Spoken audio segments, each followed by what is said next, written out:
expertise mo sa paggawa ng preparation report kasi yun ang gusto mong ipakita.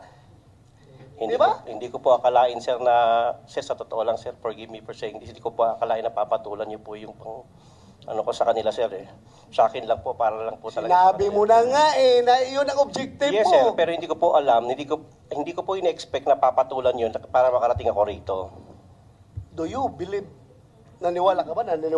Maniniwala yung tao sa'yo? Yung sa video na yon na mangloko ka lang? Depende po, sir, yan sa taong nakikinig, sir. Ang akin po... You are lying! Come again, sir? You are lying! Opinion yan, sir. Sa akin po naman, yung totoo lang. From sa unang hearing hanggang dito. As chairman of this committee, I am going to cite you in contempt for lying. Any objection?